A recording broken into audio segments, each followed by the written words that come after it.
31 years ago, the United Nations General Assembly took the wise and the right decision to revoke its worst resolution ever adopted. Resolution 3379, which had equated Zionism with racism. By taking this decision, the UN determined that Zionism is not a form of racism.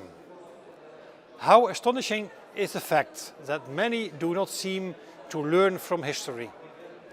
How sad is it that last year Human Rights Watch, barely a year later followed by Amnesty International, accused Israel of pursuing an apartheid policy versus the Palestinians.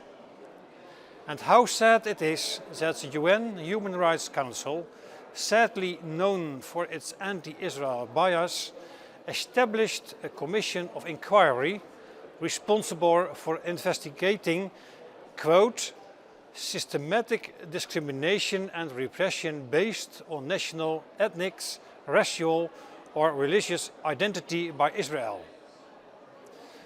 This is language previously used to allege that Israel is guilty of apartheid policies. Apparently, the racism-Zionism equation is back in a new format. Old wine in new bottles. The allegations against Israel are completely devoid of reality and at odds with the international legal consensus.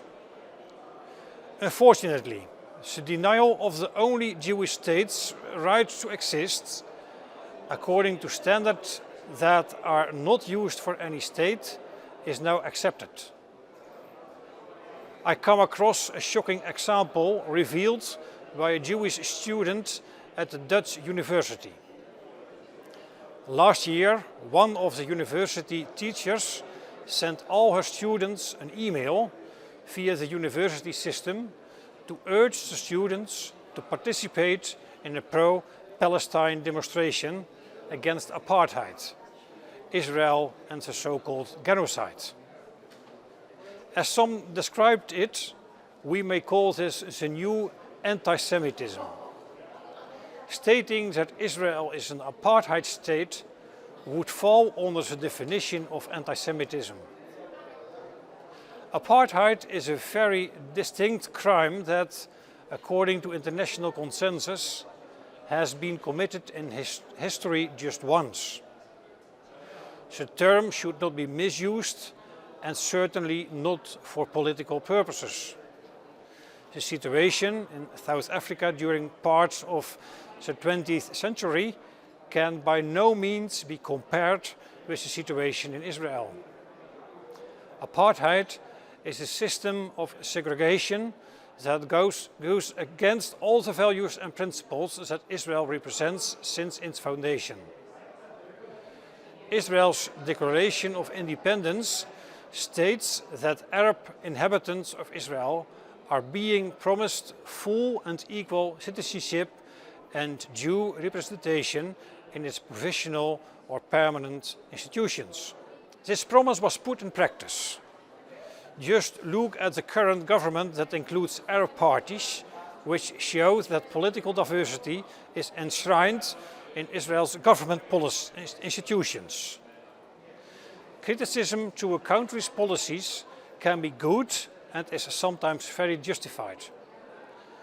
The boundary is where there is no longer any criticism of policy, but where the existence of the state is denied. If the goal is to eliminate the only Jewish state in the world, then Jews are stigmatized and isolated. Putting an apartheid label goes beyond particular policies and will also be used as a justification for the destructive BDS campaigns.